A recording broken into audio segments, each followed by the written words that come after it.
Screaming Chewy Show, your source of entertainment and overall fuckery. And it starts now.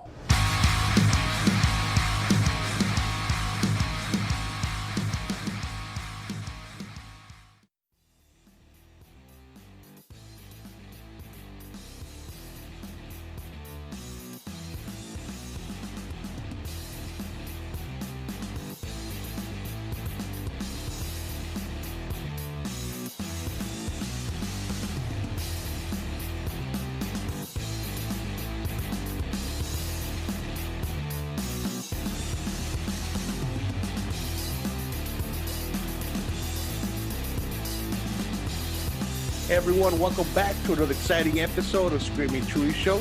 I'd like to welcome back a special guest, author of her new book, Sage, Wendy Ann. Hey Wendy, how you doing? Hey you, how you doing? Doing great. Can't complain. So, congratulations on your new book. I'm so excited. I feel so vulnerable right now. All that hard work paid off, and man, you're so creative. It's you have this very electric personality. I love it. You're very you got that metal head in you, and you just glow this creativeness, and I know you love art, and all that stuff shows in your book, even just the book cover. My offspring helped me design the original book cover. And the publisher, they did such a phenomenal job because I said, I want this to look animated, but also look real. And they did such an awesome job, and I was really excited about the cover. Nice. And how long did it take you to write the book? In 2009, I wrote it in 6 months. At that time, I had just gotten a house in upstate New York, Saratoga Springs area. And it was like an old Italianate Victorian on a lot of land. And I was, learning how to restore a house. We renovated the kitchen, and I learned how to use an excavator and install the heating system. So I was doing all that, plus I got a part-time job bartending in the Adirondack because they had live Pink Floyd. Nice. I only did it like once or twice a week because I thought it would be fun to be like on the other side of the bar. It would force me to get to know the locals and stuff there. So I was also writing a book during that time. So it wasn't exclusive to just the book that time when I spent the 6 months on it. It came out very fast and like very organically and very sloppily. And I drank at that time, and I could see myself starting to slur towards the end. So Oh damn. and I picked it up, 9 years later, and I was kind of mortified by some of the typos, but the outline was something beautiful that I didn't want to lose. And at that time, I studied some really cool stuff, and I was really into some cool stuff.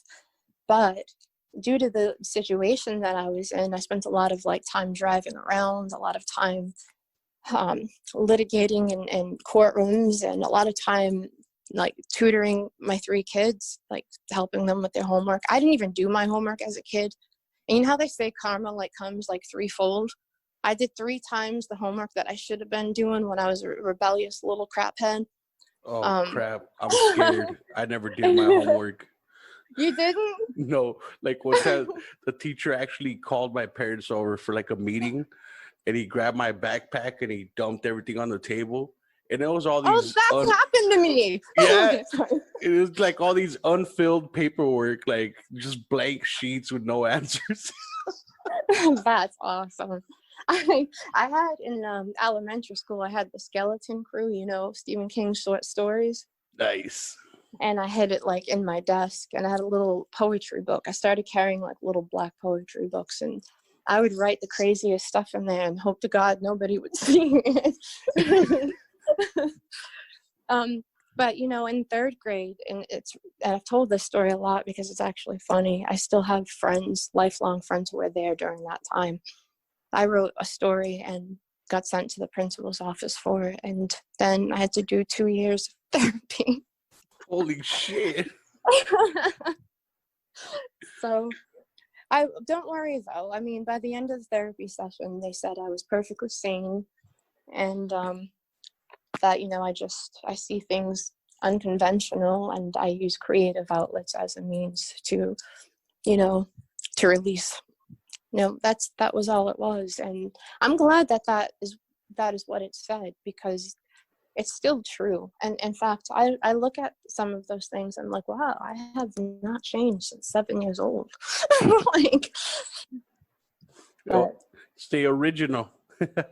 well, I mean, there's certain parts that have like definitely evolved from those things, but it's kind of true for the book too. I think that's that tangent I was leading to, is that in the interval between when I started the book and like when I finished it, that's a heavy amount of time to learn about things. And so like when I was driving around, I would learn about Greek mythology, and I would listen to Manly P. Hall lectures and TED Talks and all kinds of things. And when I was, doing paperwork, I would multitask and, create a whole bunch of philosophies like pertaining to the things that were going on in my life at that time, so that I could connect with that moment and learn it. And through that evolution, by the time I got back to the book, which was like 68,000 words, what I wrote in 2009, Wow.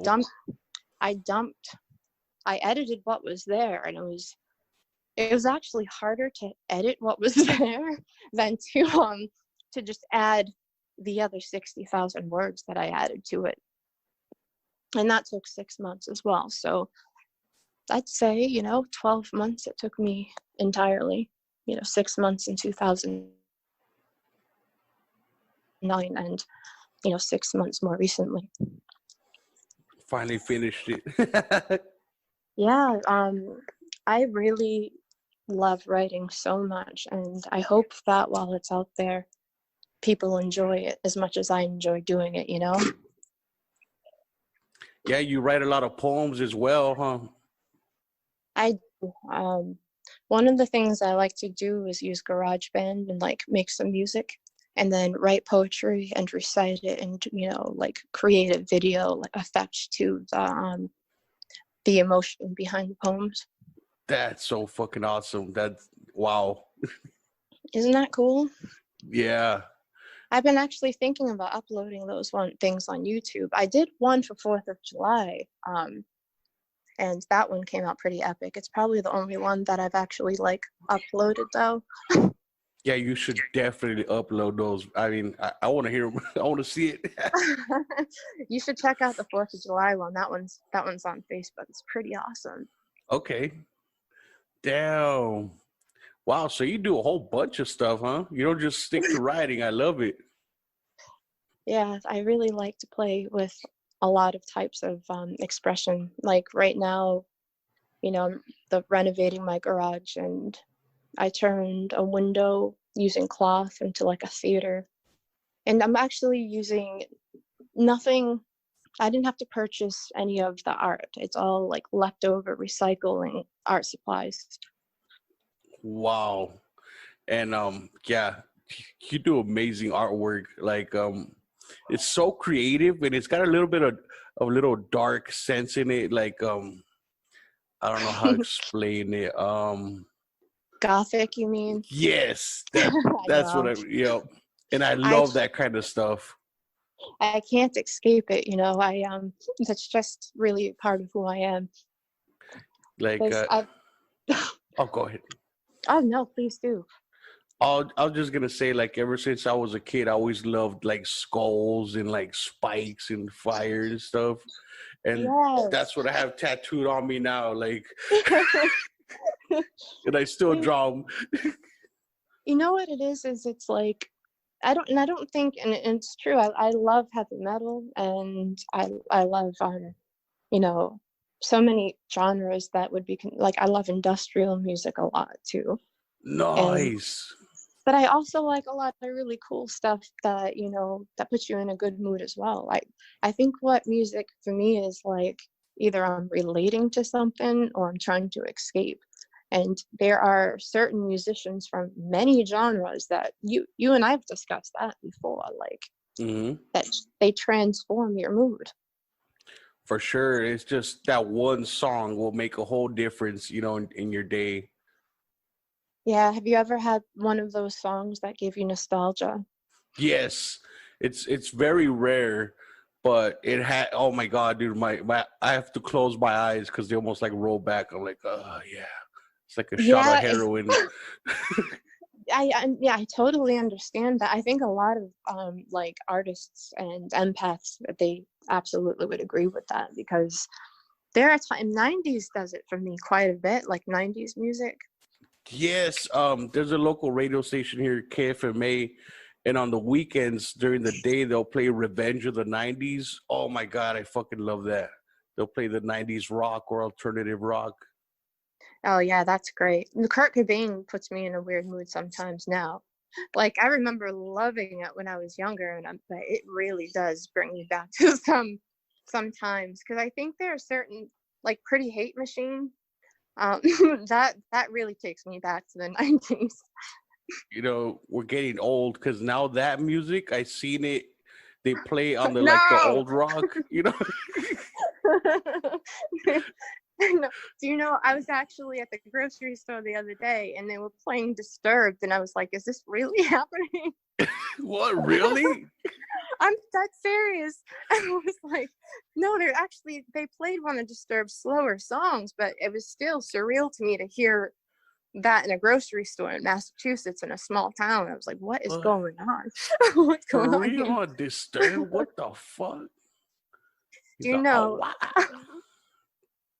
the only job I ever got fired from when I was like 15 years old was a laundromat.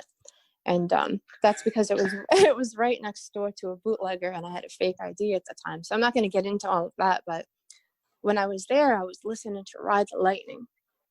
And Nice. and this band from Erie, Pennsylvania, they were like, hey, this is pretty awesome. I've never been in a laundromat and heard Ride the Lightning before. I'm like, I made friends with them and they taught me how to play spades, and they used to skateboard and play hacky sack and throw little concerts and have mosh pits, and we'd play Dr. Mario forever. Dr. Mario, nice. Do you remember Dr. Mario? Yeah, damn, I forgot about that. Yeah, we used to play, video games. I actually suck on a skateboard, so I used to bring rollerblades when they used to half pipe. Oh my God, I miss rollerblades. Wow. Tampa, you can rollerblade for miles. So I keep rollerblades and ice skates in my car.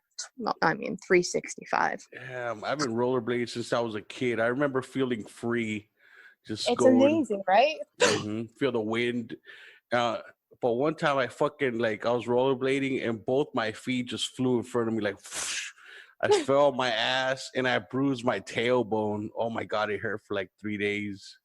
Oh yeah, no, that's no joke. I did that on ice skates with my tailbone. Oh, ouch.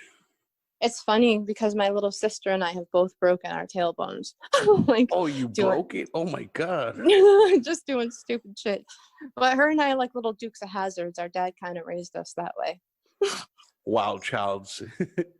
Yeah, so like in my car, I drive around with ice skates in case there's an indoor ice skating ring, rollerblades, and fire fans.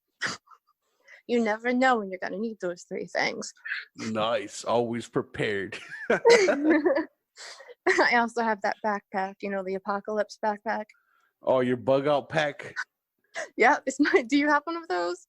No, I thought I bought some supplies, like a little metal stove thing that collapses, and like these little cubes that you could light on fire, and you could put your canteen cup on there. And I bought some survival supplies, but I never really put them in a backpack. They're fucking scattered now. I don't know. You see, though, they're not useful like that. That's the problem. Yeah, I should have just put them in the backpack like I planned, but I never did. I got lazy. I'm like, I'll do it later. And I have gypsy bags for almost everything. So I've got a backpack. The one I'm talking about is like a hiking one. You could throw a tiny laptop in it.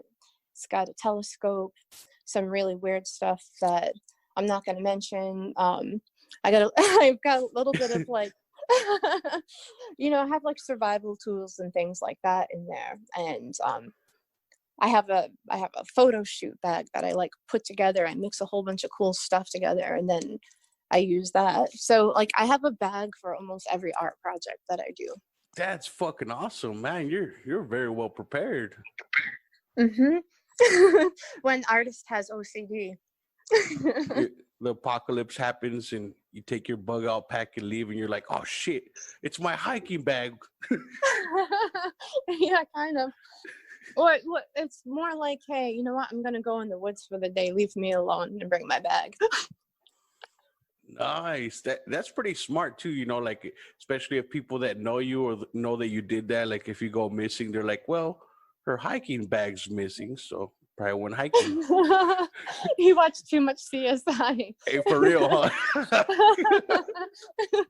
I see where that was going. Be like, see, she went hiking. We must look. Have you ever watched Murder, She Wrote? No, I haven't. I heard about that.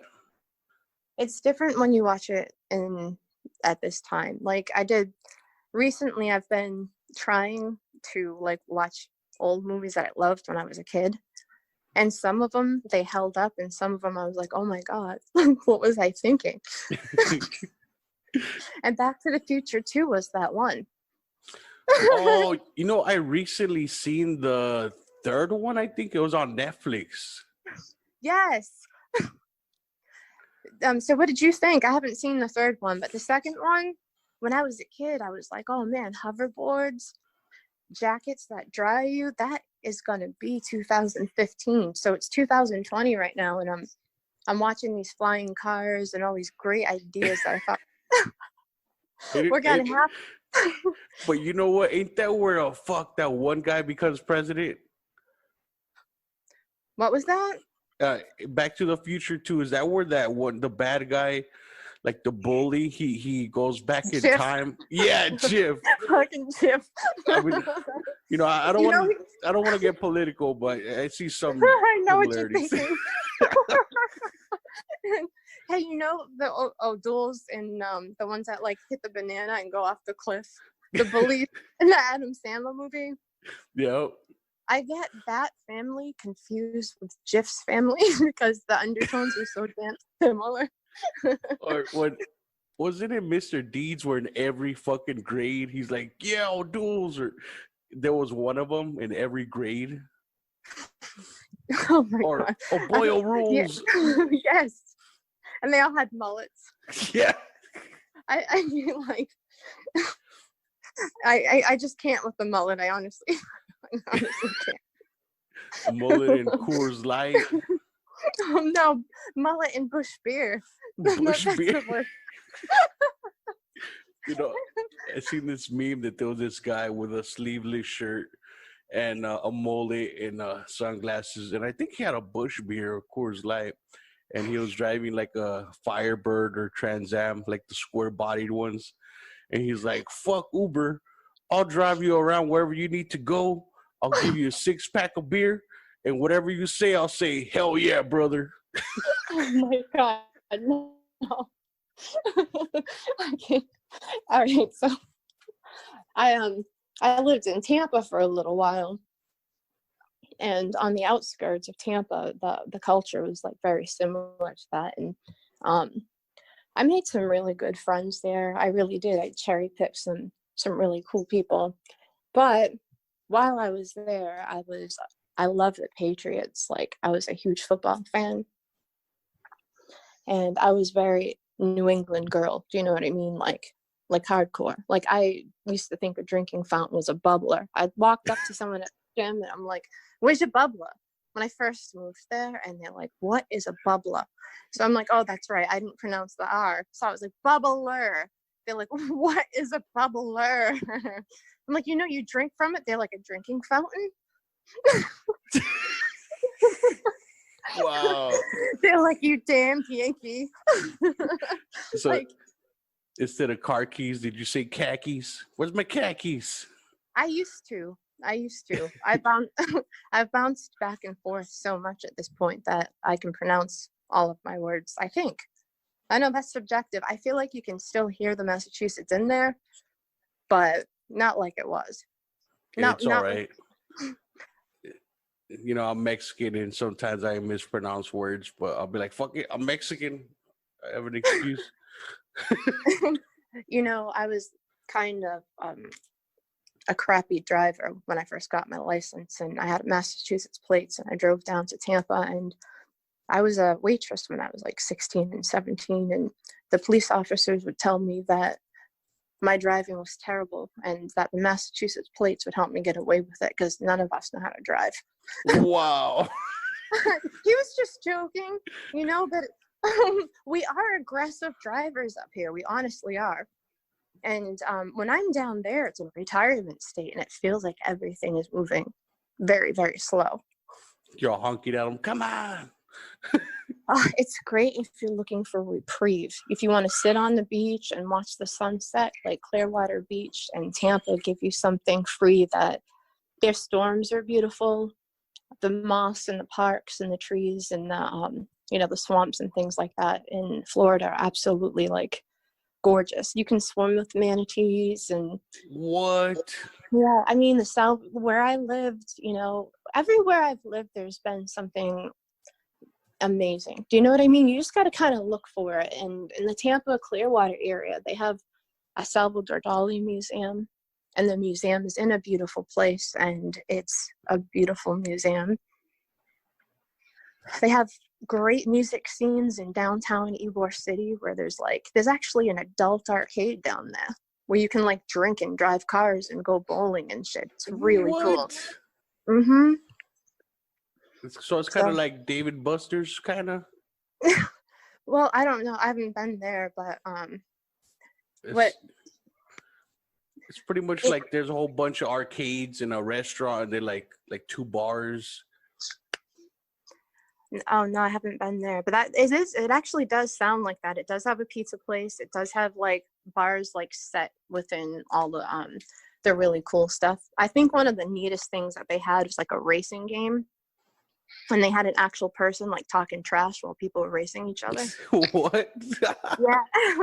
Like there was an announcer like talking trash, like, oh, you're getting beat by a girl. And you would sit in the car and they had like the big screens in front of you and you would, it was pretty cool. You could feel the cars vibrating and stuff, especially, see, Ybor City was interesting. I had a fake ID when I was like 15 years old.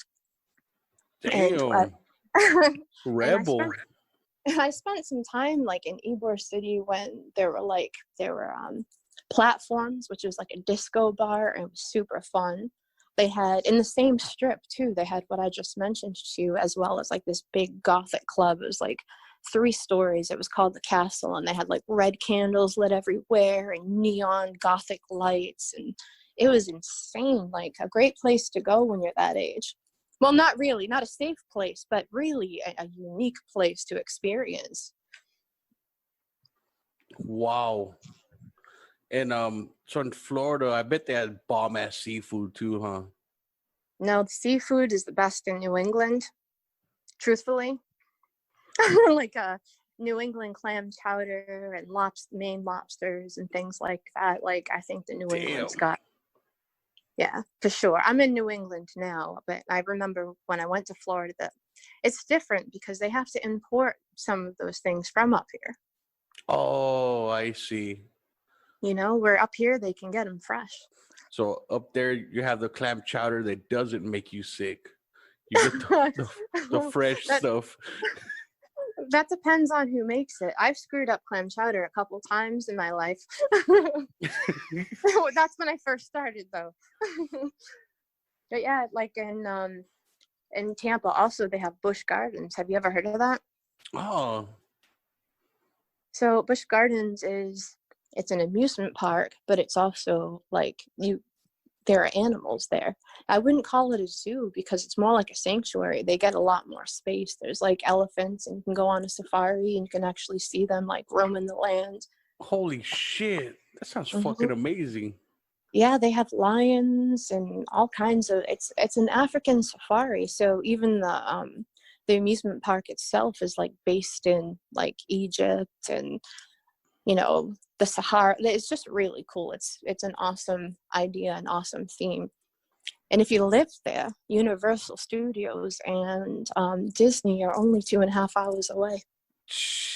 Damn. That's a good spot. And Clearwater Beach is only 20 minutes away. That's where they do those crazy spring break videos and things. What? hmm It was, I mean, can you imagine being there as a teenager? I loved it so much. Living the life. But I love New England more. I always have. But I always fly back to Tampa for that, all of that. Damn. That's like party central. Yeah, it's pretty wild. But like Vegas and Tampa, you have to take them in small doses. I don't drink anymore, and I still have to take both of those places in small doses. Oh man, Vegas. I went in like 2012. I went to go see Rammstein. Awesome. It might have been 2010 because I seen them in Phoenix and in Vegas, 2010 and 2012. So it was one of those years, but I went for a weekend, right? And good show, but oh my god, like I didn't sleep all night, and the bus went at 3 a.m.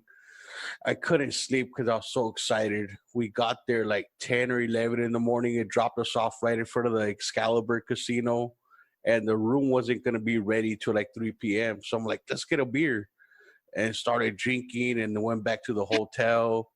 And then I was going to get a high class hooker, but my friend didn't want to leave the room. He's like, dude, I'm going to take a nap, dude. I'm like, fuck, well, I watch TV. And I just kept drinking. Then we went to the concert, amazing concert, and I got so fucked up. I ended up in the girls' restroom. Like I don't know how I got there. I walked in and it was nothing but stalls, and I'm like, damn, bathrooms in Vegas are weird. Is it like a unisex bathroom or something? There's no urinals. And this lady walks in. She's like, "Oh my god, you're in the wrong restroom." I'm like, "I'm sorry, lady. I'm fucked up. I'm sorry." Wow. Yeah, it was. I don't drink because I'm very sloppy myself. But when I went to Vegas, I went to the dispensary and had a piece of chocolate that Oh my god. rocked my world. And it was so tasty. It was like I had the munchies to begin. I was hungry. And I ate the whole damn thing, and that was insane. But wow, like they make them strong nowadays. they do. Lesson learned though. Were you like high for like 6 hours? It was definitely too much for a lightweight like me, that's for sure. But when I go to Vegas, it's like the things that I like there are not. I don't gamble and I don't drink, but I love the shows. Mm-hmm. And I love bungee jumping, and I jumped off the stratosphere the last time that I was there. What? That was awesome. God, I wish I could have done it like 5 times that day. It was so awesome. Oh my god, I bet that was an adrenaline rush and a half. It was great. I will definitely do that again. The only thing I'd ever done similar was like in Orlando, they have a thing called a sky coaster, and they pull you like 250 feet in the air, and they have you facing down like a bird. And then they drop you and you free fall like a bird, and then you swing up because it's more like a swing as opposed to just fall. So you get to fall, you get to descend, but you also get to ascend. Holy shit. I want to try that, but I think I'm too fat. No, they have them like for 2 people. Too. Oh, nice. I'm definitely going to have to try that. I always wanted to try bungee jumping and skydiving. Yes, I'm definitely. Well, I think if I did like a normal bungee jump, my back wouldn't like it very much. But skydiving, it's on my list. Damn. My sister did that for her birthday. No, her friend's birthday, like earlier this year. And I think you pay like $40 extra or something, and they record you and they send you the video. Oh wow. But she said it was like, I don't know, a few seconds of free falling, but of course it feels like forever. And then like, I don't know, like 10 minutes in the parachute going down, something like that. I know that mine was recorded too. Like when you jump off the stratosphere, you can get a video of that too. Damn. So I got a pretty cool video of that. I'll tell you, there's only been 2 times in my life where I've felt terrified, and I wasn't terrified jumping off the stratosphere, but I was definitely terrified when my 18-year-old wanted to do it. Really? I never had like such. I felt that when she was, falling, it was absolutely. I couldn't say no. First of all, I was doing it, and second of all, she's an adult, so there was no saying no to her at all. She was determined to do it as well, and so I'm like, okay, I'll go first to make sure it's safe. I went first, and so I watched her fall, and I think I almost had a heart attack. I really did. Oh my God. You had more anxiety than she did. I did. She was laughing on her way down. She's such a sport. What? Well, you have to remember I raised her. Fearless. Damn.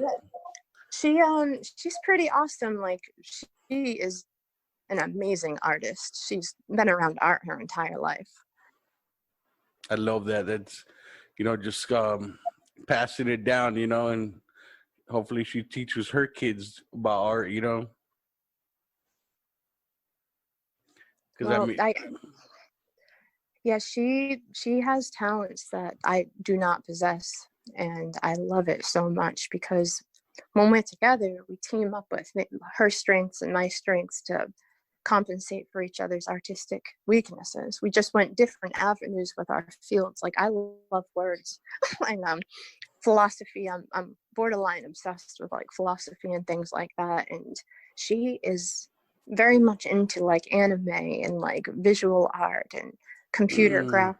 She can paint oil on canvas awesome. Like her first 2 oil on canvases, she did a wolf with bat wings and toxic eyes, and it came out amazing. She did Osiris, the Egyptian god, and that her first 2 paintings looked professional. She just has this ability that I do. I can draw okay.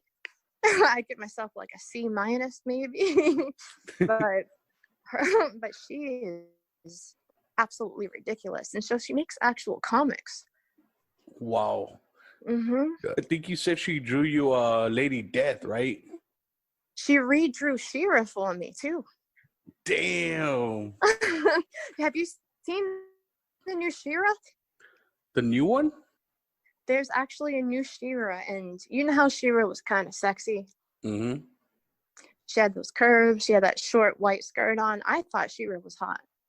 I had a thing for She-Ra when I was younger. There's a lot of like sexy, like the X-Men women in their latex outfits. There's just certain things that you can't deny. Storm's pretty hot too. For sure. And Rogue. Oh yeah, Rogue for sure. What is her name? Jean Grey. She's pretty sexy too. Yes. Yep. Even Mystique, even though she was blue or green or whatever.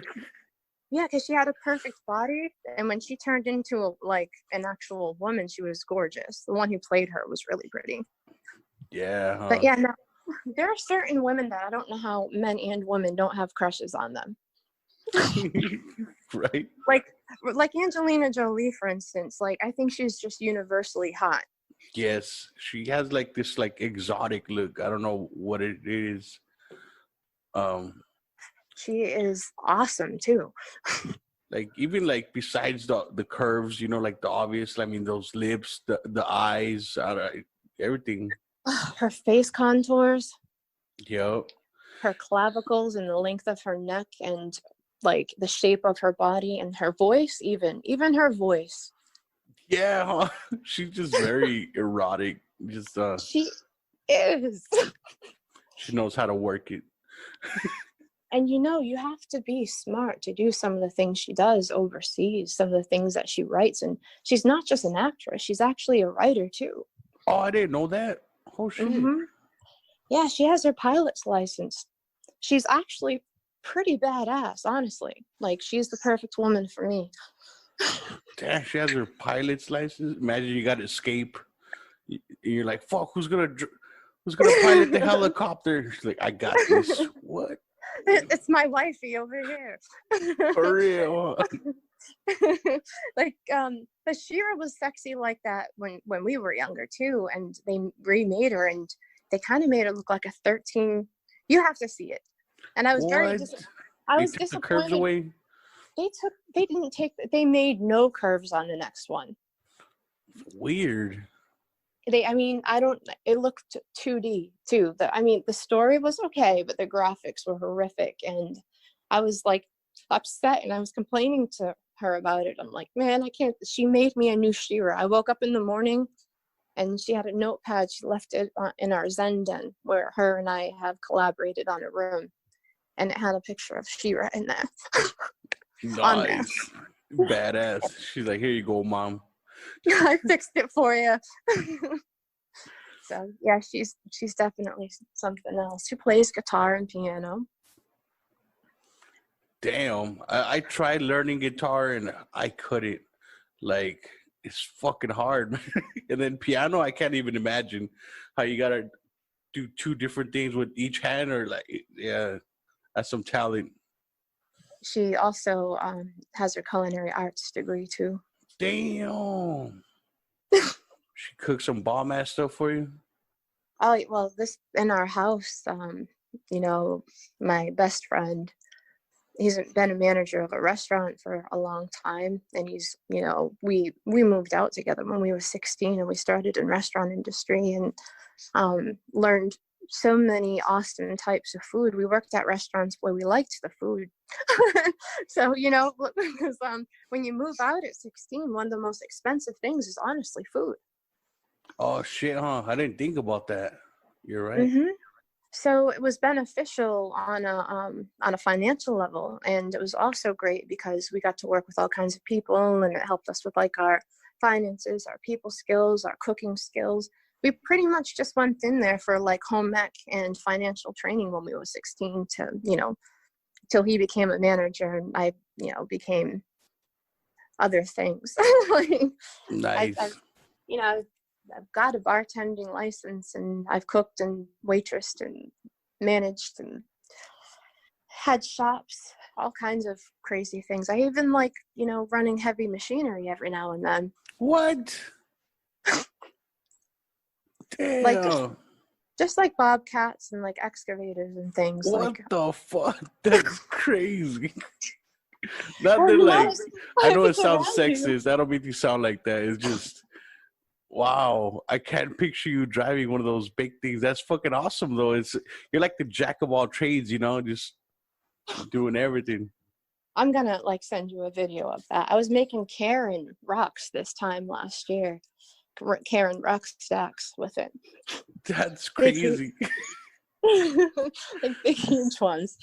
I know I used a little excavator for a while, and then finally, I've been eyeballing that big one for forever. And we had a construction site, and I'm a little gymnast, so I rode the crane up into the air, 50 feet into the air. That was a lot of fun.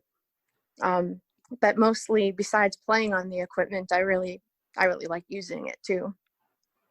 Wow. And for everybody listening, why I'm so surprised, her driving a Bobcat. I mean, you're beautiful, you're very pretty, you're like a supermodel. And I just picture you driving a big old Bobcat, or I'm like, what the fuck? Just wake up, glue a mannequin head to the wall, go use the Bobcat with some coffee, come home, write a book. Yeah, I get it. That's weird. Fucking awesome, though. That's good. Yeah, if you have something around you and it seems cool, I played with Tonka trucks when I was a little kid too.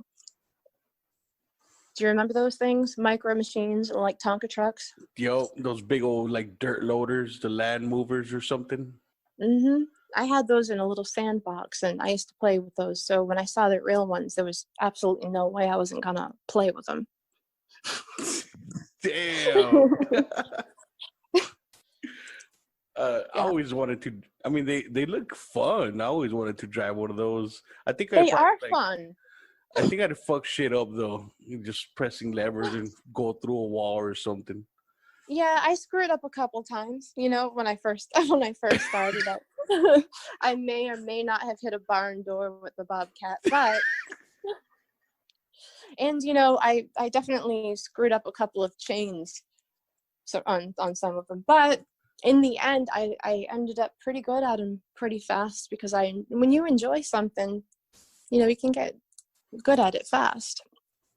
Man, I would hate for you to be like, I feel bad if like there's a guy dating you and he fucks you over and you get mad.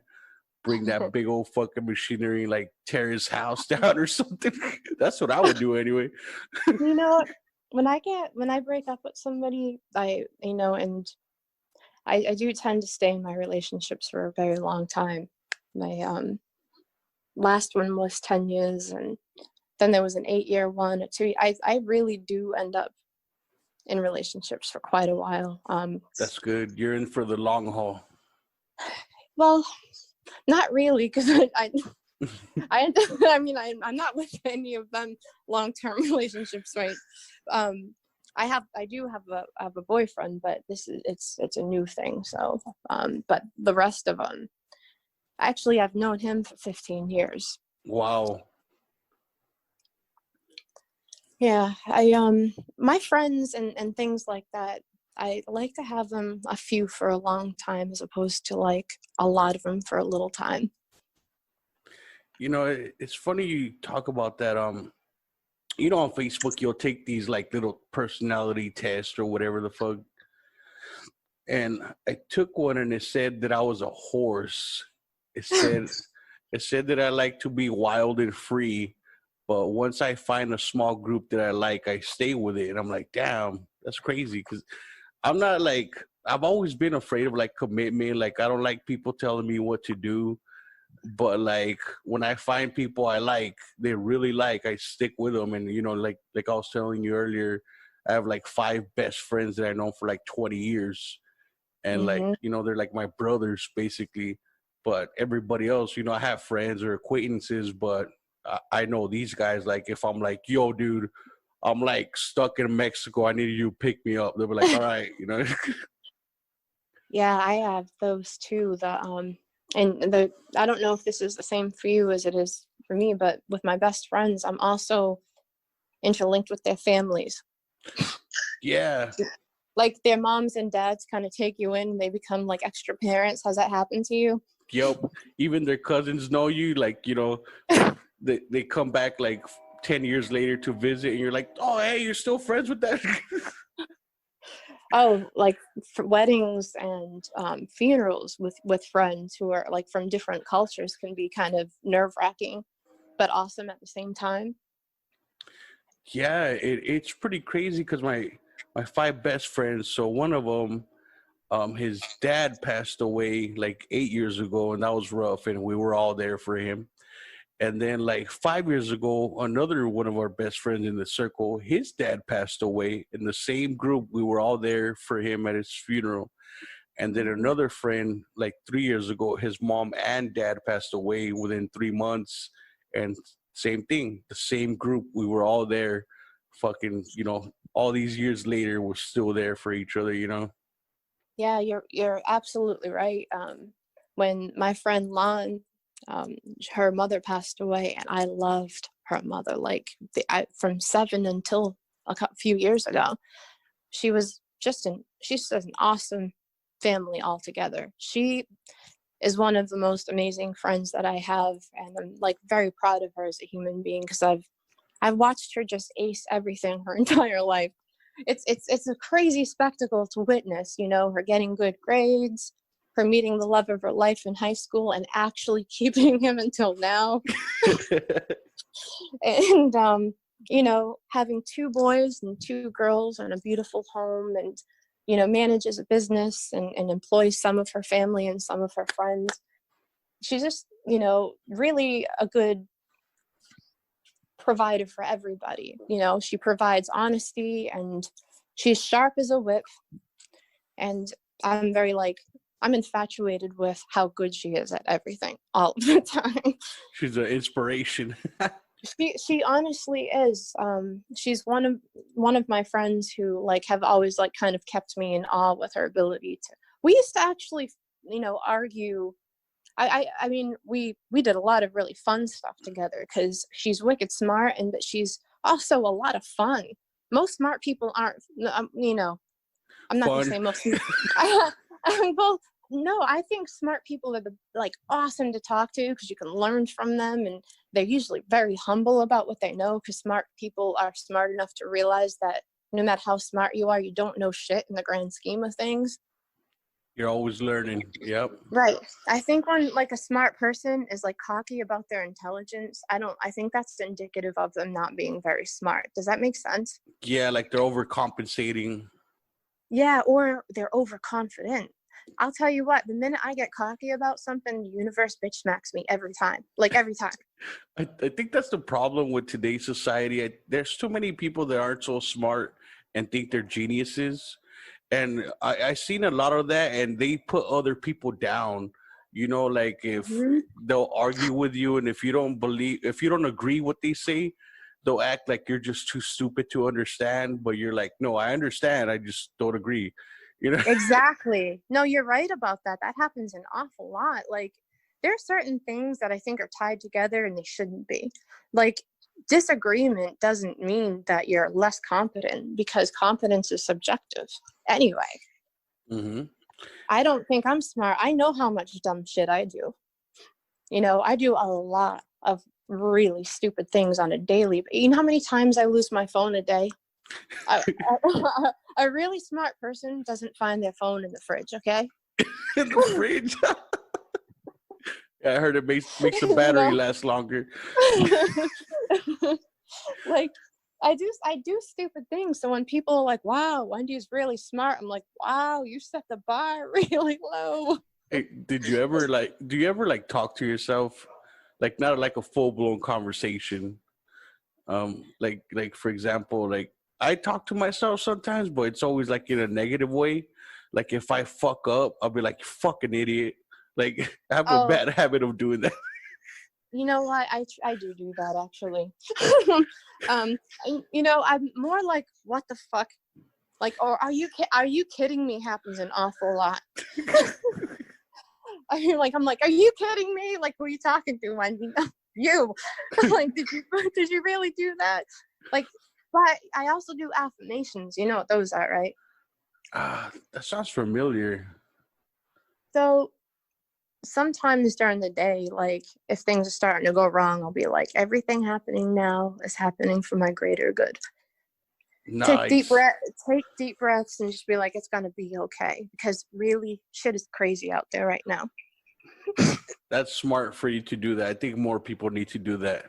Just Mm-hmm. reassure, like, hey, you know, the way I tell people is like, you know, whatever you believe in, you know, I'm pretty sure we talked about this, but I believe that you know, there's the universe, and some things happen for a reason. So, like, whatever's going on, you know, just fucking relax and just go through it. I mean, something's gonna happen, but sometimes you have no control over it, and it's hard not to stress about it. But if you have no control of it, you know, just sometimes you just gotta chill and see where it goes. That's an awesome point, and like a lot of that sentiment is what inspired some of like my writing. Then like the main character, you know, I start off with a really wild prologue in first chapter. Like, I know, Nice. like, you know, when you first start reading a book, it's mostly about like the character building and things like that. And so I, you know, had her incarnate on the prologue.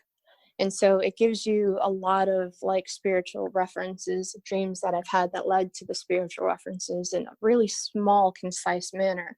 As she wakes up And there's a metaphor pertaining to childbirth, even though she opens her eyes as, you know, as a full-grown woman.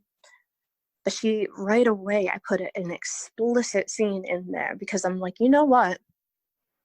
First of all, it awakens your dopamine. It stimulates the kundalini and your first chakra, and it's the beginning of the book. So let's Nice. let's put the sex in, let's put the sex in there right away so that the prudes don't, you know, those two towers like on Neverending Story that like shoot you with their eyes. That sex scene is there for the prudes that are not gonna be able to handle the rest of the content in the book. It weeds out the weak, right? Right away, I'm like, oh no, I would never do something like that. You liar. You have kids. You do stuff like that. And you know what? Your parents did too, I bet. Like, are you kidding me? That's a very good point. And that's something not a lot of people like to talk about too, you know, but I love that you're open about that. You're like, you do it too, don't lie. I mean, how would we survive as a civilization if it wasn't happening unless we had test tubes everywhere? Let's be real. You know, and the fact is too is like the idea is to bring you from, you know, sex to love, like from, you know, working your way up your chakras and things like that. But while she's like on that journey, she talks about how she, you know, she's very sensitive. She's an empath and she has an inner monologue that's kind of like the style of like a 1940s movie. And she curates life from the idea of, I mean, from the perspective of like an artist, a businesswoman, a mother, and an empath, somebody who's really sensitive and you know, vibrates at like a higher frequency and receives energies that, you know, sometimes feel crippling. So she actually experiences that. And so while the readers like living vicariously through her, if they can get past that scene in the very beginning, it's only a few paragraphs, but it's still there. Once you she definitely talks about that vulnerability, you know, the paradox, trying to find the silver lining in all of that, like trying to balance mundane hedonic treadmill life with her spiritual thirst and her like deep curiosities that kind of stray her from her priorities into the esoteric. So she has like a huge awakening. Yes, absolutely. As you like progress through the story, you start to, it starts to deepen. Do you know what I mean? Like it's from sex to love, like from working your way up to your mind and working your way to a point of ascension. But once you get to the end of the book, that's where, you know, she takes places, and I use platforms to teach people about the continuity of religions, about the way bureaucracy leaks into our lives, Nice. certain things that help empaths, like binaural beats and certain herbs, and what the goddesses actually meant in certain regards. And I took the Akashic records and I integrated the concept with the Garden of Eden. Wow. So you're, you know, there's a lot of truth in there, a lot of knowledge in your book. I love it. Mm-hmm. Yeah, that was great about the break, that, you know, after I put it down, writing it for 6 months and putting it down for as long as I did, is I didn't stop being interested in those things. I only learned more. So like when I picked it back up, I'm like, it's a fiction, sure. I mean, I embellished in a lot of ways, but I also think that the things that I put in there pertaining to those things, you know, particularly like mythologies and stuff like that, I think they're embellished in a lot of ways as well. Like how you were mentioning Greek mythology and then Egyptian mythology as well, right? Oh, definitely. So while she's in her 21st century form as Sage, she's kind of like one of us, like people who use creative outlets as a means to deal with their emotions. And I know I'm definitely one of those emotional basket cases sometimes. She is too. She has the dream, she's nocturnal, she has a lot of the traits that I feel artists have in common with one another. I wanted to put that there for those those nocturnal readers who love Lovecraft and Bram Stoker's, and making music and writing lyrics and sitting out on the grass and grounding and like looking at the moon, like the kind that appreciate like sunsets and jumping off stuff, like we were just talking about, like those people. It's for them. But once she is rendered unconscious, and I'm not going to tell you what leads to that, it ends up like a third party perspective 5,000 years sooner. Whoa. In Egypt. So like once she's, in her past life, a completely different person, she's Egyptian as opposed to, the American that she is. And I used that Egyptian platform to really bring alive some of like my favorite parts of the Egyptian mythologies. Yeah. Good stuff. Yeah, and I put 8 religions in her. Like she has the grace from Mother Mary. She has the sensuality and the curly hair and the hypnotic eyes like Medusa. Like just like certain things of like certain mythologies. There's a little bit of Ma Durga. I'm not sure if I pronounced that right. Malkali, Hathor, Isis. She's got a little bit of each, and I throw little innuendos in there pertaining to all of them. So that explains the book cover. That's why there's 2 people on there, right? So it's her and then her past Egyptian self. Yes. And if you look at the cover too, there's actually symbols hidden there as well. The symbol that's on the book that she has in her hand is a sacred geometry symbol called the Sacred Flower of Life. Holy shit. That is to me, one of the most beautiful symbols in the world. They were allegedly found on Mesopotamian clay tablets on. And so, and it's also something that, is used to describe metaphysics in some ways. So anyway, that symbol in itself is really profound. She's wearing a lioness belt, you might notice. Wow. And that where you're saying the symbol of was it sacred geometry? That kind of stuff, how you were saying that it applies to like like quantum physics kind of stuff, and like yes. I put that in there too. Like what was it called, like the golden symmetry or golden pattern, but pretty much like everything like molecules or everything that's built, there's certain numbers that everything has in common. Like we have we have like 4 limbs, which is 2 arms, 2 legs, and but like a lot of those numbers apply to flowers as well. Like certain petals are certain numbers, and they have all these common numbers. They're molecules, how they're structured. And pattern sequences too, like the Fibonacci sequence.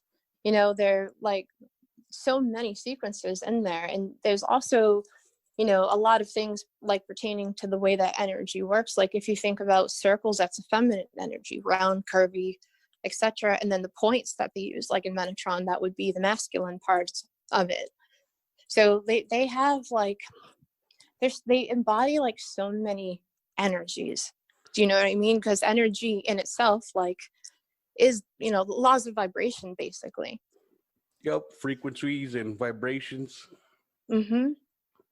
I really believe in that. So I do talk about that stuff. In fact, I talk about a lot of things that I feel like need to be said. There's some political innuendos in there, lots of political innuendos, but I don't, the heavy content really is about like a romance and her going back and forth between this ancient energy and who she is.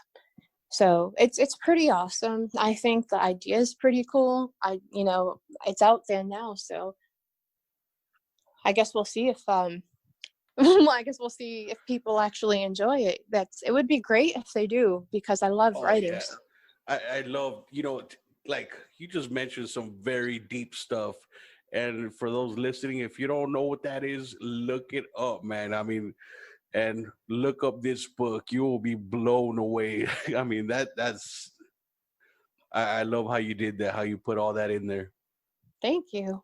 You know, I'm a poet. I'm not really a novelist. So like it was really hard for me to lay off the metaphors. Like, when you're writing poetry, you just lay it in there thick. It's a consolidated pile of like innuendos and metaphors. So I had to water it down quite a bit because I couldn't like avoid putting poetry in there. I had a really hard time separating those two things.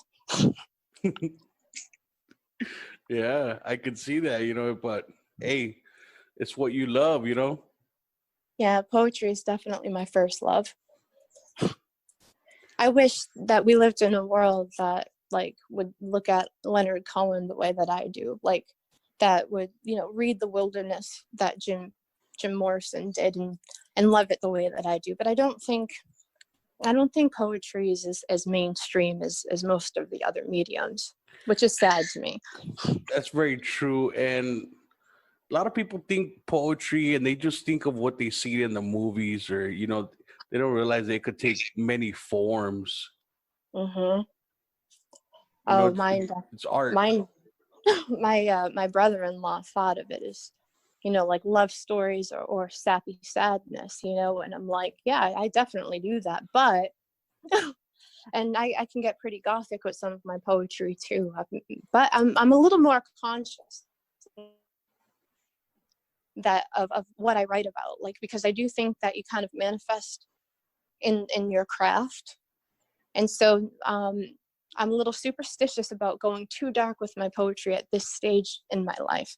I definitely recognize the dark for what it is and mirror it. Like when you were mentioning how you liked heavy metal, I think the reason I like it is because it mirrors things that people look away, that they turn their head away from, the complacency. Wow. That's a very good explanation. I love the way you described it. That's very true. They're like screaming at you with passion. Listen to what the fuck is going on right now. And people are like, oh, that's vulgar. Turn away. And I'm like, no, heavy metal's amazing. Listen to this. Like System of a Down, people that are not into metal, or people screaming or heavy guitar distortion. But I'm like, look, System of a Down, yeah, they're fucking crazy and they're wild, but listen to their lyrics or read their lyrics. They're fucking so many messages in there, some deep shit. They're trying to deliver a message, and unfortunately, a lot of people won't get it because they just hear screaming and they're like, turn it off. You know who's been doing that a lot lately that I think sounds awesome, and it's not even metal, it's Eminem. He's changed, and he's definitely talking about like that song Darkness. He was speaking about that Vegas killer. He went crazy on that Kill Shot too. Did you hear that? That was insane. Oh, was that was the Machine Gun Kelly diss track, right? Yes. Man, yes. Oh my God, he really did tear him up, but he asked for it. He really did. I think Machine Gun Kelly's actually pretty good. But not Eminem good. Like I would never fucking do that. No way. Eminem fucked him up. But he was saying like, "Why are you trying to be like me?" and shit like that. Like that whole thing. I'd rather be fucking 85-year-old me than 25-year-old you. I was like, oh shit. I sold more albums than your city little kitty. He just he said my worst sales are your best or some shit like that. I think I got the age number mixed up, like I did that Mortal Kombat thing the last time though. It's all good. But the thing about Eminem though is like, and I feel like not just Eminem, there are a few artists out there. Hobson. Yes. Oh, I like his songs Ill Mind. Oh my God. Yes, that one's great. Yeah, it's true too. I think Ill Mind, was it number 8 when he's talking about God? Like that song gave me the chills. It's what how we were talking about. Oh, when he was in the desert, you mean? Yes, that one. Oh yeah, that was. He's got so much passion. I used to be atheist, but I'm agnostic now. And when I was atheist, like it, when I heard that song, all those thoughts, all that shit he was saying, those were my thoughts. I'm like, oh my god, like I related so much to that song. It was crazy. Yeah, I think that when you know, looking for beautiful brainless bitches to bone, that was really something. Like I'm just like, you know what? It's true though. Like there's Wilding in the club. I think DMX of all rappers has the coolest voice. What? Yes, I love DMX's voice, and I love the lyrics of like Hopsin, Tech Nine, Eminem. There's, it's poetry. I don't care what anyone says. And they're very smart individuals too. I think that's also another thing. Yeah, I know you're right there. You have to be smart to have a wit that fast. And you know, they don't just rap about like bling and all this shit. I mean, Eminem used to, but you know, now they rap about real shit. You know how you were saying about Hopsin, how he was talking shit about the younger generations, you know, females that they think they're gonna find Mr. Right, but they find a loser at the club and get pregnant by him, or like, you know, the fucking dudes trying to be like their rappers that they idolize, but they're just going broke doing that, trying to impress people, you know. Yeah, well, when you talk about System of a Down and you mention like Hopsin, you realize that they're two genres, but they're doing kind of the same thing. You know what I mean? Very true. And so like that's another thing too that like that my friends and I realized, because we're such a weird eclectic group of people. We don't look like we belong together when we're sitting in a room. That's awesome. Like last week I had 5 of my tribe members over, and I call them my brothers.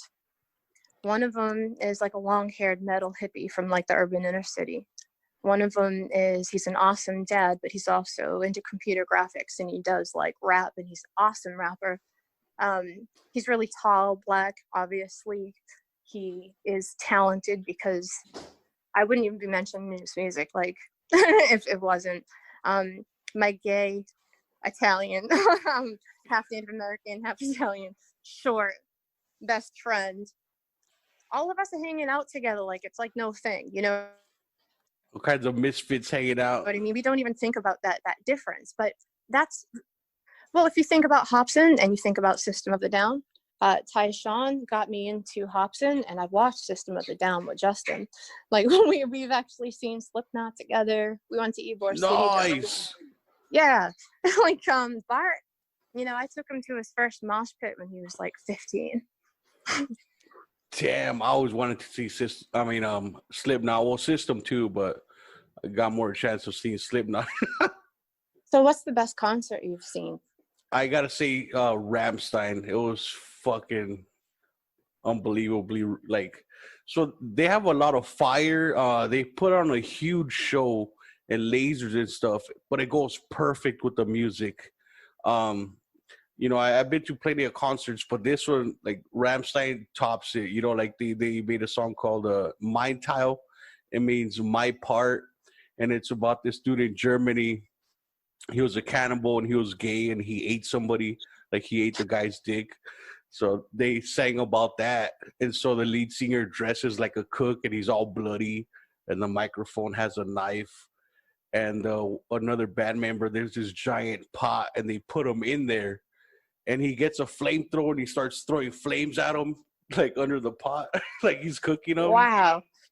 That's wild. And they put on these masks for this song called Firefly. It's called, it means fire at will. And they put these masks, and when they would scream, it would shoot out like 20 feet of flames.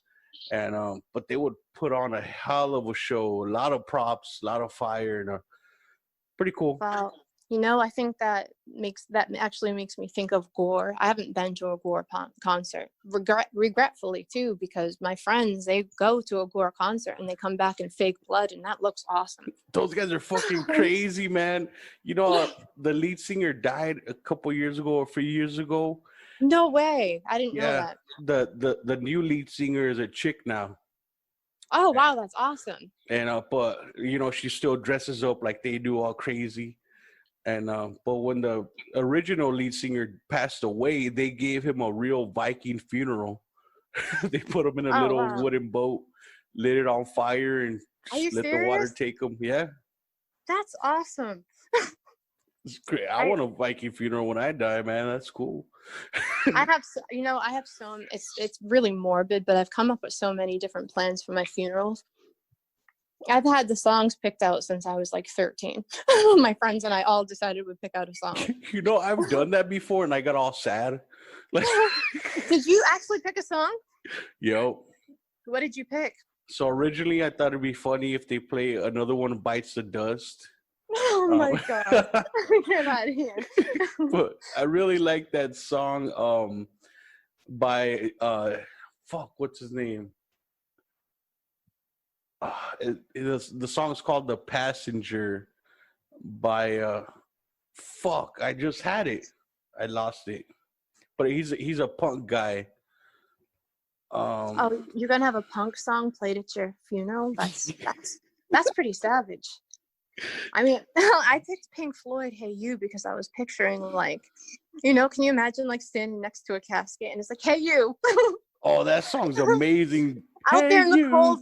Yeah, it's like such a it's creepy though, isn't it? Like, "Hey You," out there in the cold, getting home and getting old. Can you hear me? Like, can you imagine? It's very deep, and then the beat to the bow wow wow wow. Oh, I love that. Exactly. I want people to feel that feeling when they're looking at me. Wow, damn! That's pretty bad. Out there in the cold. As the worms ate into his brain, like like it's a real statement, because together we stand, divided we fall, and that's the last part. That's the most important part of the song. I want people to remember, like, this divide in this world has always kind of driven me crazy, and I want the last words when I pass away to say that, "Divided we stand." Yeah, that's a good choice. And then how he says, "It was only a fantasy," like your life was just absolutely. Mm-hmm. Yeah, that's part of it too. The whole song is part of it. So but anyway, the best concert that I went to was Global Gathering, Miami. It was 9 Inch Nails, nice. Rob Zombie, Lacuna Coil, a couple of other like awesome bands, but I was mostly there for those three. Rob Zombie, I went to his concert, and I swear, dude, he was like right in front of me. I could have touched him, because on the stage, a guitar started doing a solo, and the stage went dark, and they just had the spotlight on the guitar guy, and then the lights come back on, and he's like in the row in front of me, like right there. I'm like, what the fuck? So I got my phone and recorded him, and people are like, oh my god. And then the lights went dark, and he fucking took off. But I later that night, I put the SD card in my computer to see the video, on my computer. And then I didn't realize that some chick was flashing her tits right next to him, and I didn't even notice. I was like, Rob Zombie, like I didn't even see tits until I got home and saw the video. I mean, though, really, I think that the more significant part was Rob Zombie, right? Oh yeah. Unless they were Sherry Moon's tits, who cares? Oh Rob my god. Zombie's wife is awesome. She's so hot. I always had a crush on her. Me too. She seems like she's cool as fuck too. Yeah, she seems like down to earth, and she's got like a wonderful eccentric weirdness about her that I like. Yes, and a little bit of evilness, like that she plays in the movies. But actually, she's like a vegan and an animal activist and stuff in real life. So she's like wonderfully creepy, but then she's also wonderful. So I really dig her. She's great. And they've been together a long time, huh? Yeah, they have. Good for them, because that is not common in that industry. Right, being a rock star, for good luck. Yeah, it takes a lot. I've met a lot of awesome musicians in my life, but I'm like, nope. I'm not getting involved. Actually, I'm with a musician right now, so I can't say anything. But until this point, I was like, no, I can't do this. Yeah, But it's like they get so many women throwing themselves at them, even like mother-daughter combos. Like, no, but they honestly do, especially if they're good looking. mm-hmm. You know, and it doesn't even matter. They could be at like a nightclub and singing the jazz or the blues, and you know, some drunk old lady's gonna go home with him. He's gonna make eye contact with her and be like, "This song's about you, baby." Right? Just point at her while he's singing. Boom, he's got her. Yeah, you're done. You're mine. I can't sing. Like, I think my voice is nice when I sing, but I have no range, so it's like boring. It would, you know how there's those musicians where every song sounds the same? Yeah, yo. That would be me if I tried that crap. Actually, it's funny you say that. There was this video they were making fun of Disturbed, and they called it. I think it's called Disturbed's greatest hit, and they were saying that all of his songs they replaced it with the lyrics "Phenomena." Oh And my so god. he was like, "Phenomena, phenomena, phenomena." Oh my god. That was pretty good, man.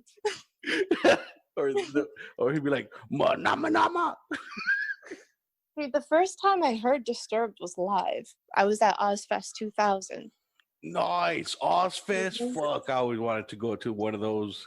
I was a teenager and I was 18. I went to Ozfest 2000, and they had Pantera. I mean, like it was actually a great. They had Kitty there, and Disturbed for my first time. They had two separate stages, and you know, I was standing around when, you know, he came out in a straitjacket. I'm like, oh, that's kind of cool. But I actually thought it was pretty cool, and my offspring really does dig Disturbed quite a bit too. They put on a good show too. I seen them with A7X. I haven't seen them. But yeah, they're pretty good. But yeah, oh, you fucking I just randomly remembered the fucking artist for the song for my funeral song. It's Iggy Pop. Iggy Pop? Okay. The All right, wow. Passenger. It just fucking randomly popped up. Are you fully committed to that song? I don't know. I'm afraid of commitment. Oh, because you have changed your mind twice, right? Yup, I did. I picked mine at 13 and I stuck to it. Damn. That's commitment right there. Holy shit. It's perfection though. It honestly is. That's a good choice. Damn. You can borrow it if you want to. I mean, you can make a playlist. Fucking Spotify, my funeral playlist. I have so many YouTube playlists, it's ridiculous. I have one playlist that has like 1,200 songs on it, and it's as bipolar as you could ever imagine. And I hit the shuffle button. Oh, that's the best. You do that too? Yo, it'll be like rap, fucking rock, whatever. You know, techno. I even like this lady. She got me into what's it called? Dark industrial music. Dark ambient music. It's fucking. I like it while I'm like doing stuff. It sounds like the background music to a horror movie. Yeah, it's a lot of caffeine vibe. Yeah. There's certain music to listen to at night, and then there's certain music to like put on, and it should be put on like when you first wake up. When you don't want to get up out of bed. Yep, that's me every day. The first thing I say when I wake up, I'm like, "Fuck." 5 more minutes. Yo, oh, I'm so bad with that. And then, but like once I'm up and I shower, I'm up. Like I ain't going back to bed, but that's the worst part, getting out of bed. For the first hour, I'm not myself. It takes me a lot. It's like a machine that takes a long time to boot up. My roommate he knows to just be really quiet and look at me and laugh at me for the first hour and leave me alone. Like, and then I'm normal. Like after I get my caffeine and do what I have to do, like I'm like, hi, how's it going? But boy, that first hour, just not to mess with me. No, just what? It's not even about messing with me. Just like, yeah, I guess you're right. It sounds pretty savage when you put it that way, though. It's just how friends are, especially if you've known them for a long time, your best friends. You gotta mess Hmm. with each other. It's just daily routine. If we like integrated all the years we lived together, it's over 15. And we kind of tailored our schedule so that we can spend a lot of time together because he's really awesome. Like Nice. we like to read like the same books and do a lot of the same things. And so we would, there was a point where him and I, when we were like 18, we worked 2 jobs.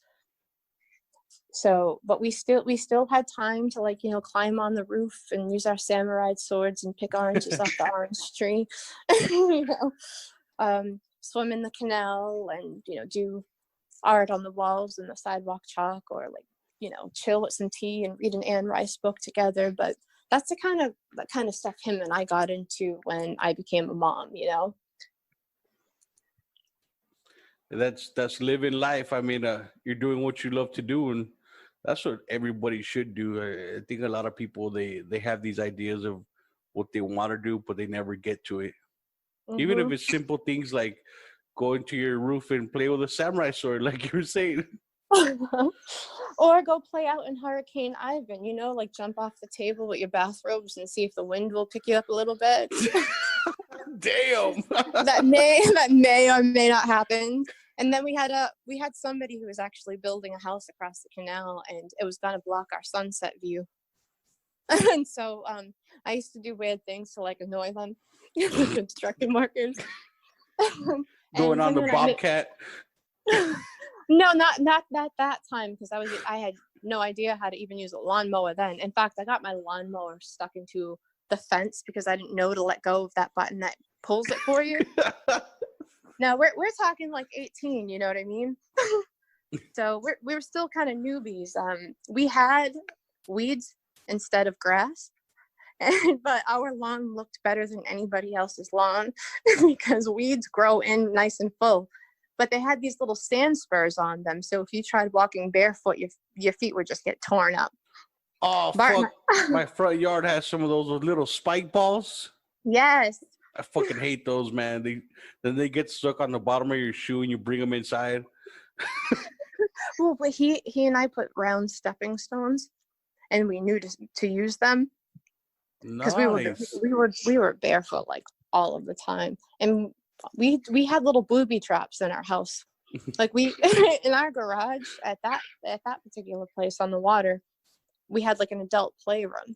We had a card table, a punching bag, snacks, all kinds of stuff. And I had booby traps in that room too. Like I glued quarters to the floor, and people would drink and try to pick them up. Yo, what the fuck? Yeah. So him and I did stuff like that for fun. But that was then. We would actually sometimes go into that garage and not necessarily debate, but start speaking. And our friends would bring over drinks and food just to listen to us talk. Entertainment. Mm-hmm. Yeah. So, but anyway, I think we've been on for like ever, huh? Yeah. This is a long podcast. Hey, so tell me about your book and where people could find it, websites. So roguepoet.net has, it has a link to the websites as well as the books. You can find them on Barnes and Noble and Amazon as well. Kindle will be coming out in a couple of weeks, and then a couple of weeks following that, I'm going to have an audio book. I'm really excited about that part. Nice. It was amazing to listen. First of all, she has like a gorgeous voice. She's, perfect for the job, but she really animated the character. She brought her to life in a way that even more so than I would have, like if I were to read it out loud. So I was very excited to listen to the rough draft of that, and I cannot wait for the finished product. And I honestly, I can handle if people don't like it, but if a few people do and they actually connect with it and they feel like it awakens them, then that makes me feel good anyway. You know what I mean? Yep. Because there are people out there that are like-minded, and they're going to find certain innuendos to their liking. and especially that knowledge you drop in there, and wow, that's all that stuff you mentioned. I love that kind of stuff. It's just so interesting, and it's just so much of it. You know, you could apply it to everyday life. It's just Hmm. amazing. I love the embodiment, like where she's like wearing on the cover too, the lioness belt, because that is, there are Mesopotamian earth goddesses, and Archangel Ariel, which is represented by the lion. And if you do look, snakes and lions are, and owls for that matter, you see them around a lot of feminine earth goddesses. Oh, that's interesting. Lions, huh? Mm-hmm. Mm-hmm. W- Yes. weren't they like the protectors or something? Yeah, they are. I'm in fact, what's really neat is my family crest, the Kelly crest from Ireland, has two lions ripping a chain from when allegedly, they were freed from their castle. And this, Damn. I'm just absolutely in love with lions. I kind of always have been, but lions led me to, griffins and, goddesses. Yes. You know what I mean? Like I they have so, you know, actually wanted to get a griffin tattoo, but like a big one. Cause well, I'm a Leo, but I don't want to get just like a lion. I want to get a griffin because it's the king of the sky and the king of the land, all together. I have an antique griffin in my bedroom with my dog's ashes, my dog's urn. That's My dog, fucking cool. my dog's name. He was a Rottweiler. He was the smartest, most amazing dog I've ever known, and I named him Zeus. So I thought it would be appropriate to put Zeus on top of a griffin for what you just said. Nice. Damn. Great minds think alike.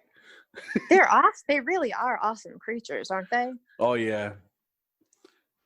I, And I tend to like creatures like the Kraken. the Kraken. Fuck, Mhm. man. And damn, what else? I Like all the yeah, Callie. I think she's awesome. um then like Medusa too. Wasn't she like the victim? Like everybody portrays her as a bad guy, but she was actually like a victim, like defending herself. Yeah, from Poseidon. Yeah, I allegedly, it was Poseidon and Medusa who created Chrysaor, the Pegasus, and I should have wrote about that. But my sequel is going to be a derivative of Celtic and Greek mythology. Nice. Yeah, because this Sage is part one of a 4-part series, right?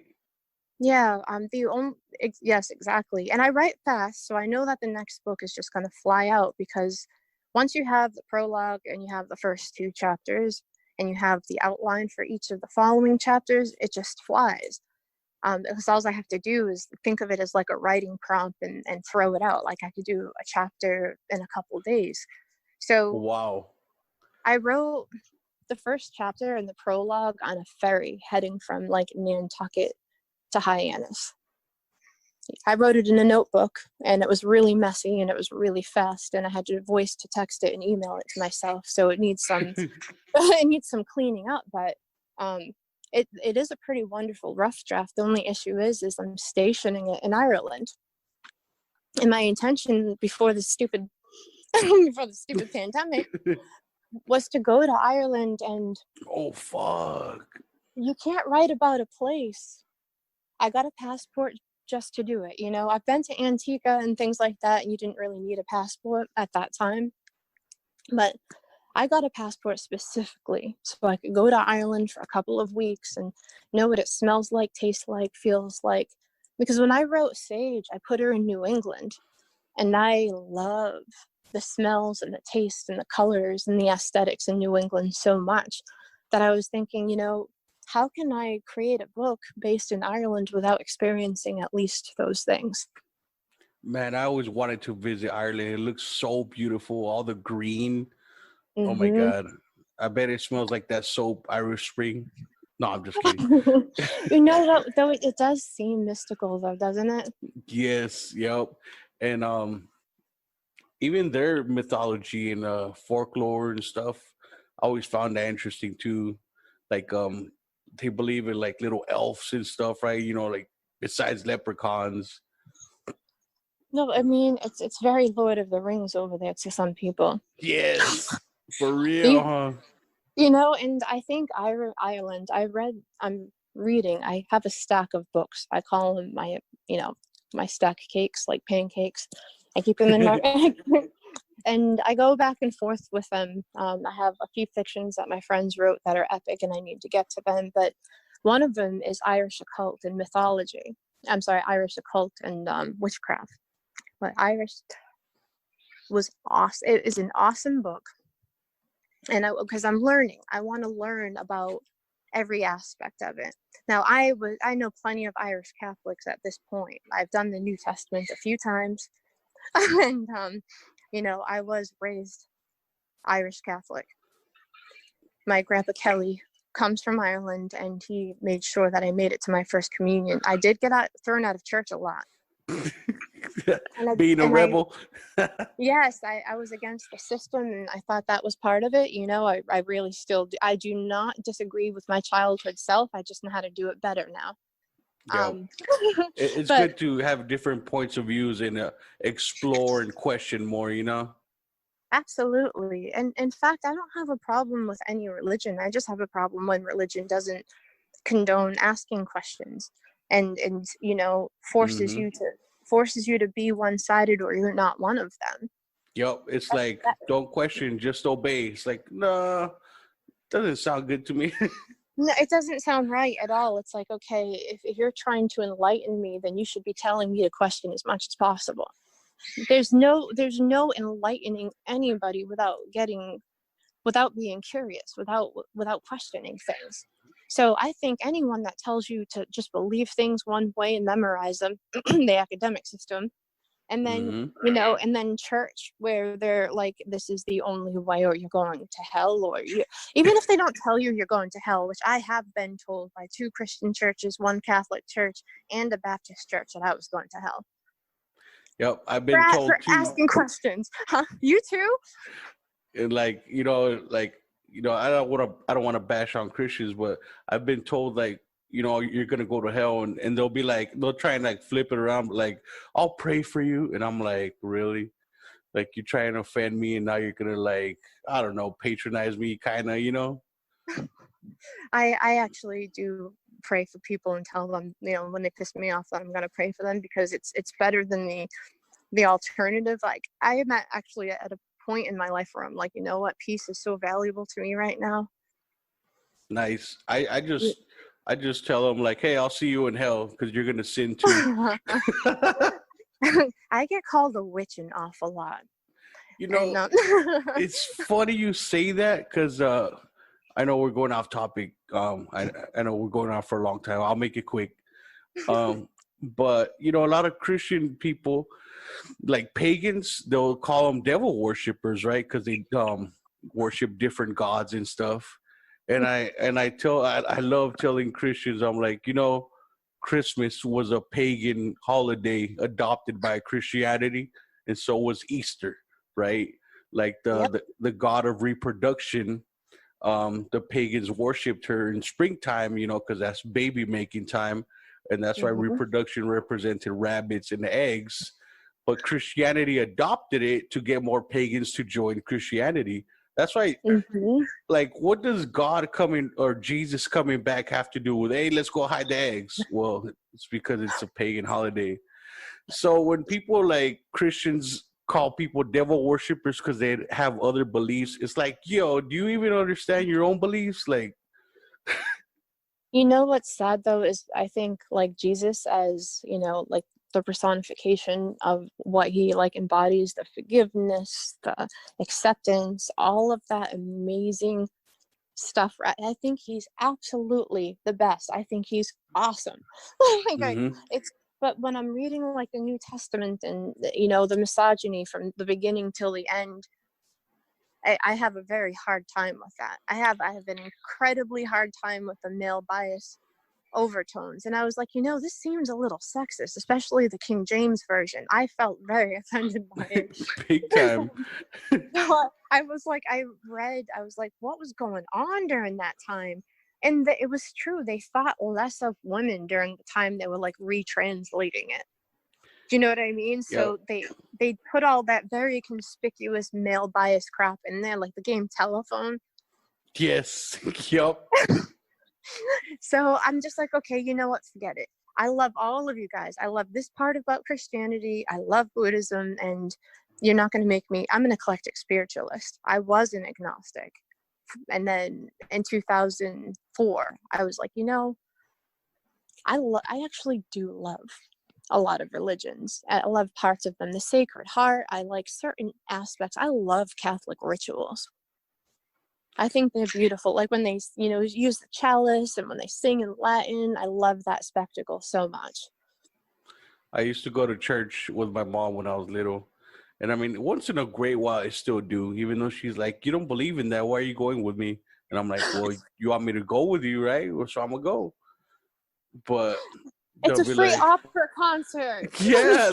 Like, everybody knows where to read, what to read. And I'm like, and they're like, oh, blah, blah, blah, blah, blah. And I'm like, where is she reading that from? I can actually do that from beginning until end. Really? I do. It's funny too because when people are at home and they're like doing the Our Father, they don't do the "and peace be with you" and also with you. Like this. Now let us lift up our hearts. That doesn't happen at home. It only happens in church. For real, huh? It's true. I actually my favorite church in the world is a Catholic church in Worcester. And ironically, there was a rapper in there recently that caused all kinds of havoc. I was like, what?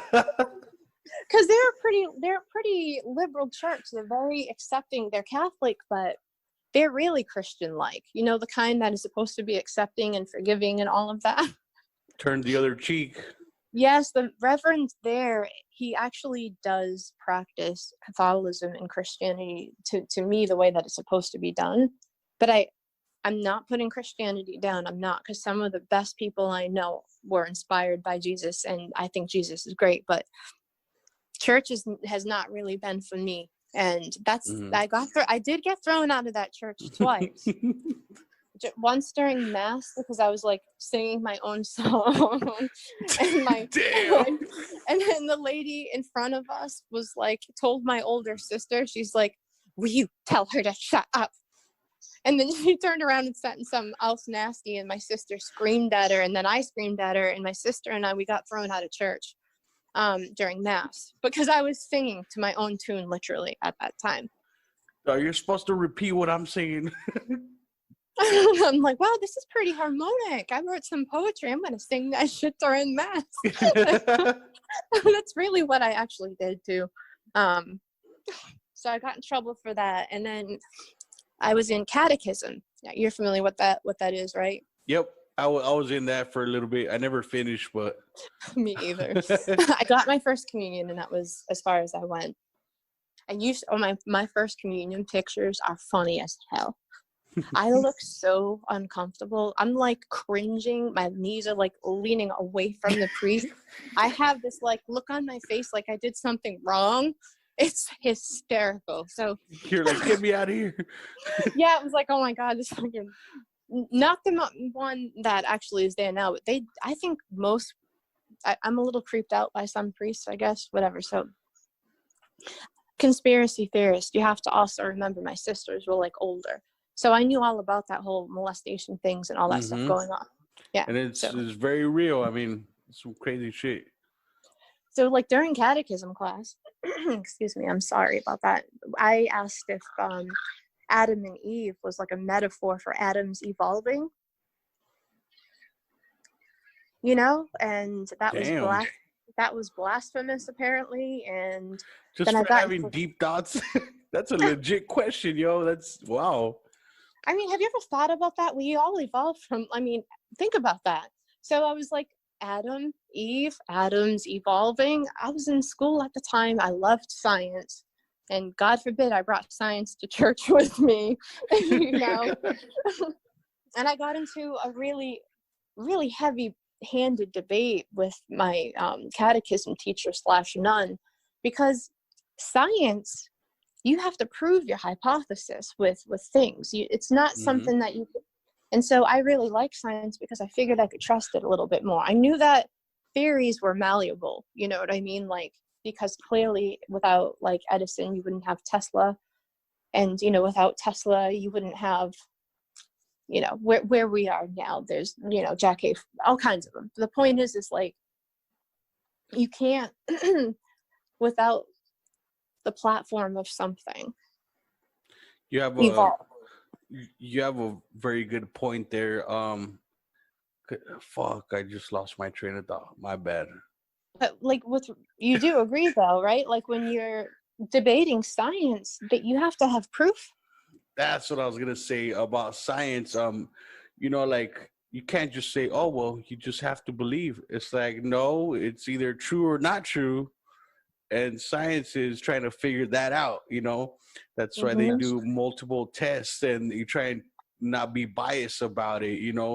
You can't do a test and be like, "Oh, I already think I know what the results are." No, you have to just do it and just see the results for themselves. Yeah, you're absolutely right. I think that like that's why I like alchemy so much, because alchemy is like a little bit of philosophy, spirituality, and science all integrated. Wow, I'm not too familiar with alchemy, but I always found it interesting because I've seen it all my life in like video games. Like I just see, like you put a fire element on a sword, or I mean Hmm. that's what I think of alchemy, but I'm not too familiar with it. You know what's really cool about it is, you know, I think like me, I was kind of like you for a very long time, and I did a lot of alchemy type of things, but I was unaware that that's what I was doing. You're innately like attracted to certain things. Like I like mixing chemicals together, and I like proving theories, and I love quotes and philosophers, and you know, I'm very spiritual and, you know, not very religious. So there was just a lot of things that I was doing. And as I progressively got older, I met this amazing man named Tom, and he says, "Do you know who Manly P. Hall is?" I'm like, "No, I have no idea." He's like, "I swear to God, you write what he says on my Facebook post and my MySpace post at that time." Um, I would write very similar things to what he would say. And so he took the complete teachings of Manly Hall and he highlighted the things that were like similar. He printed certain pages and he highlighted certain things I said and gave it to me as a gift. And I went on to YouTube, and I was blessed to find out that he actually does lectures. And so I started listening to his lectures, and I could not believe that some of the things that I got in trouble for in church and some of the things that I got in trouble for in school were being represented by this philosopher who can talk for an hour with a thesaurus of information in his mind and be able to very clearly describe things that on an eclectic level that I've never heard ever. And yes, it would be true that we like do have the same mentality, and for sure there's things I thought I had come up with myself and found out that I hadn't. I'm like Hermes and Thoth. They're the same thing. I Oh bet nobody know. yeah, I'm like no. I bet nobody knows that. And nope, Manly Hall says it. I'm like, damn it. but that means you're So smart. You're able to piece it together. he pieces things together in ways that I could only dream of. I'm like I listen to, like I said, I listen to like a lot of lectures and TED Talks. I even listen to Stephen King talk sometimes. And Manly P. Hall just he slaughters everybody. Wow, I'm gonna have to look this guy up. He's an old man, but I like listening to old people speak. It's like one of my favorite things to do. So it Oh doesn't yeah. bother me that he's old and raspy. If you can get past the old and raspy part and listen to the content, he's undefeatable. like You in know, philosophy. as I'm getting older, I learned listen to them old folks. A lot of them have a lot of knowledge, and they want to give you that knowledge. You know, there's a lot of smart old people, and if you take the time to listen to them, you'll learn something. You know how true that is. When I was 16, I had a job after school, 15 and 16. After I got fired from the laundromat for things I'm not going to mention, I worked at a little restaurant called Shoney's, which is a retirement restaurant. And Florida's a retirement state in general. But this restaurant was like placed in the middle of like a trailer park where like all of the retired people were. They had Mm. like the Red Hat Lady Club. It was it was serious like retirees there, and I loved talking to those old people. School was so bland in comparison to like speaking one-on-one to somebody who had become an expert in whatever it is that they did until they retired. Yep, Hmm? very smart old people. Yeah, they're thinking about it though. If they were successful for 50 years of marriage, then you want to be like, well, how'd you do that? Or if they were teaching like, like school, if they were history teachers or if they were retired lawyers or whatever, they had a wealth of knowledge that, you know, would bore most people, but not me. I was like, give it to me. Yeah, Tell me all. and they want to tell you, you know, because they probably don't have a lot of people to tell to, you know. Yes. And then they treated me like their granddaughter, which was also awesome. I had like 100 grandparents at that time. Did they give you those little candies? They're strawberries with the little strawberry wrapper. No, they didn't. But my but my grandma Sally definitely had those things. My buddy's grandma, when she was alive, we're in high school. I'd go to his house every day. She would always give me those candies, and I'm like, where the fuck does she get these candies from? I never see them at the store. Like, No, what? You're right. I don't think I've ever seen them at the store before. You're talking about those little metallic strawberry things, right? yeah, Yeah, no, I know. They look a little bit like cough. I have no idea where to get those things. but they always have them. Like, is there like a retirement candy store or something? I mean, I know you could probably get them on eBay or Amazon. I actually buy candy and tea and stuff like that on Amazon. For real? Yeah, because you know what? You can type precisely what the hell you want. I thought about getting a 5-pound gummy bear from Amazon just to take it out and go shoot it. Actually, I got one of those gummy rats once. Damn. You know how they have like gummy snakes and they have like gummy rats? I got that would be awesome to blow up. Like put an explosive on the inside of it. Yeah, some tannerite. Yeah, instead of shooting it, where it goes through. I think what you should instead do is put like a little explosive on the inside and record it. You could even do it on Snapchat and then put it on slow motion. I think I'm gonna do it. Right? Dude, things blowing up in slow motion look awesome. Hey, for real, why is that so mesmerizing? Like that and just fire. I was just going to say that. Actually, it's funny because in my garage I have a nebula that plays against the wall, and that is actually something that you would probably like. Damn. You know those space nebulas? Mm-hmm. So what I did was I took a white sheet and white mannequin faces and I aimed the nebula towards it. So it looks very trippy, actually. Damn. I love that kind of stuff. Or how you had the brains on the wall. That was fucking badass too. I was like, damn. Brains I and do beauty. that. Yeah. I was recycling makeup that would have otherwise been thrown away and fake blood and a toothpick sword and a fake brain and some paint. Yeah, no, you're right. It does kind of look weird, but I like the concept of like beauty and brains and sex and violence because of the fact that those things are so often affiliated with each other. Yeah, it also gave me like a love and death kind of vibe too. Yes, yeah, like the yin and yang. Yep. For sure. That I know it. That's what I do. Is like if I make a collage, I try to, there's the metaphors. Even when I do collages, I throw like innuendos and metaphors in there. You see, I'm addicted to those things. Hell yeah. And you do very well at it, especially writing. I mean, so everybody listening right now, check out her new book, Sage. You will not be disappointed. Your mind will be blown. All right. If you love this kind of just the conversations we've had, if you like this stuff, you'll love this book. And so it's available on Amazon, Barnes and Noble, soon to be on Kindle, right? And also check out roguepoet.com. Did I get it right? Oh, no, it's roguepoet.net. .net, my bad. Roguepoet.net. Check it out right now. And don't forget to leave a review on Amazon. All right. Just go ahead and smash that 5 stars because you're going to love it. Yeah, thanks, man. And hey, thank you again for coming back on. I mean, great conversations with you, and I mean, we could go on forever. I mean, yeah, I feel like that too. This was a lot of fun. Again, like I really did enjoy both times. So, like, thank you so much. Yep, and thank you for coming by. And like I said, you're always welcome back. All right, maybe we can pick a really abstract topic next time, so we don't like let our ADD traverse all over the place.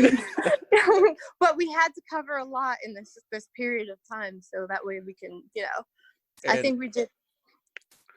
Yeah, yep, I agree, and I love how all that it kind of goes into the book too, because the philosophy and the mythology, all that's in the book too, and I think we explained some of that. Yeah, it's not very heavy. At first, it's kind of like wading into the water, and then it just gets deeper and deeper. So I feel like by the end, and I hope it's not true that, I don't lose anybody, once they swim to the deeper side of the book.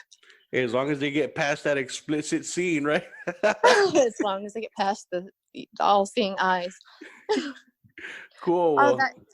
That's another symbol on the cover too. Did you notice that? The Eye of Horus. Oh shit! I didn't notice that. Wow, I love all those little Easter eggs in there. What? Like the little hidden symbols in there. Oh yeah. Oh, I get it. Like when you go on Easter egg hunts, man. Yeah. Yep. Just hide it in there in plain sight. Hey, do you know what I did one year? I painted eggs that were not boiled and put them outside. That was funny as hell when people were cracking them open. Only 1 year. I thought about it 4 years. And I finally did it. Anyway, it was really nice to talk to you. I'm going to try that. Start an egg fight. Oh, we forgot to talk about the pillow fight, but that's okay. We can do that like a different time. Okay. I totally forgot about the pillow fight. Man, we forgot about the pillow fight. We did. But we'll definitely have to talk about that. And yeah, I mean, we'll definitely come up with something, even just mythology, Greek mythology, Egyptian, all that stuff. Or yeah, love it. I would love to talk about my tribe because these guys, not only do they know about a lot of these things, but they're damn awesome. Yeah, maybe you could have them on too. You know what I mean? Bring them along, and maybe we'll do something like that. And if anyone's like interested in knowing who the tribe members are, they're on roguepoet.net too. Very interesting individuals. Yep. Yeah, they're awesome, every one of them. So anyway, thank you so much. Yeah, thank you again for coming back on, and you have a good night. You too, man. Later.